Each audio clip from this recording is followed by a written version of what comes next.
Hello दर्शक बंधु good morning जय जगन्नाथ। आज अनुचिंता वीडियो को आपण मानक समस्त को स्वागत। तो चलते डेरी नक भिडटी को स्टार्ट करवा। देढ़शुर कहीं भाई बो को छुए ना। दर्शक बंधु कली जुगे देढ़शुर कहीं भाई बो को छुअती ना। श्रीक्षेत्र में दुई भाई महालक्ष्मी कहीं पूजा पाती ना। रथयात्रा लक्ष्मी नारायण कली को किए समाधान करती। तेबे दर्शक बंधु आसंतु आजिर भिडियो रे एही सबु विषय रे जानिबा। तो भिडियोटी को आपण माने संपूर्ण भाव में देखंतु। आ भिडियोटी को अधिक मात्रा रे शेयर करंतु, लाइक करंतु, कमेंट देबा को मध्य बोलंतु नाही। आमे जानिछे माता लक्ष्मी प्रभु जगन्नाथन को विवाह करिसंती। माँ लक्ष्मी जगन्नाथन को पत्नी। प्रभु बलराम प्रभु जगन्नाथंकर बड़ भाई होइतिबारु सेही दृष्टि माँ लक्ष्मींकर देढ़शुर अटंती। बलराम दास श्री लक्ष्मी पुराण रे वर्णना करिसंती।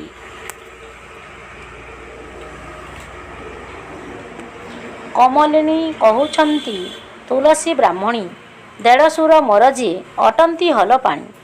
कली जुगरे मानव जाति पाई प्रत्येक बड़ भाई सान भाईर पत्नीर देढ़शुर अटंती। देढ़शुर को छुईबा बारण रही। यही प्रसंग बलराम दास लक्ष्मी पुराण रे कहिसंती। माँ लक्ष्मी बलभद्र को छुईबे नाही।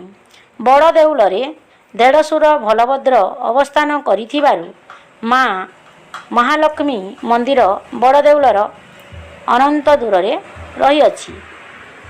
किंतु प्रश्न उठे कहीं देढ़शुर भाई बहू को छुईबा बारण करा जाइछि। एही प्रसंग त्रेतया जुगर प्रभु श्रीरामंक अवतार को नहीं संयुक्त कहानी अटे। रामायण रे वर्णित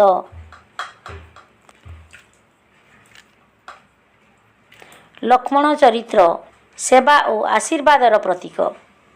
निद्रा देवी को आयत्त करी भाई श्रीराम और भाउज सीता को रात्र समय सुरक्षा प्रदान करुथिबा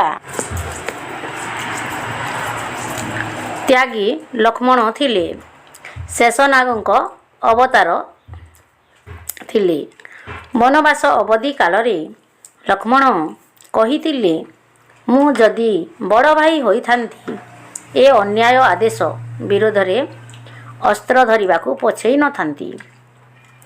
सेतिपाई श्री रामचंद्र द्वापर जुगरे लक्ष्मण को बड़ भाई हेबार वरदान देइथिले। सेहीपरि आउ एक घटना। अयोध्यार राजा श्री रामचंद्र लक्ष्मण को आदेश देइथिले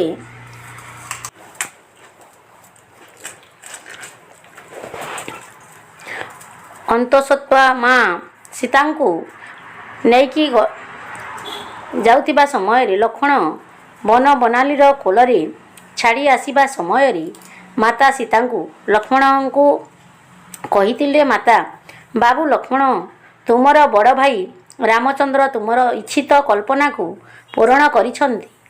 तुमे कलिजुगरे बड़ भाई होई जन्म हेले मोर देढ़शुर हेब।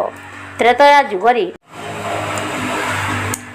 तुमे सीता को जोपरी भावरे सम्मान देइछ कलिजुगरे मु महालक्ष्मी रूपरे तुमको सेहीपरि सम्मान देवी। तुमे सीतांकर मुख को दर्शन करिना। मु महालक्ष्मी रूपरे तुमर मुह को दर्शन करिबी नाही। ओढ़ना भितरे मुह लुचाई भाई बहुर परिचय प्रदान करिबी। तुमे सीतांकर पाद को दर्शन करी प्रणाम करिछ। लक्ष्मी नारायण कली समय रे तुमे बलभद्र होई जेतेबेले कली समाधान करिब मु महालक्ष्मी होई प्रणाम करिबी। तुमे सीता को सम्मान देई छुई ना। मु महालक्ष्मी होई तुमको छुईबी नाही। कली जुगरे प्रत्येक भाई बहु देढ़शुर को एही बोली भावरे सम्मान देबे। मो श्रीरामंक पत्नी सीता तुमको एही वरदान देउछि।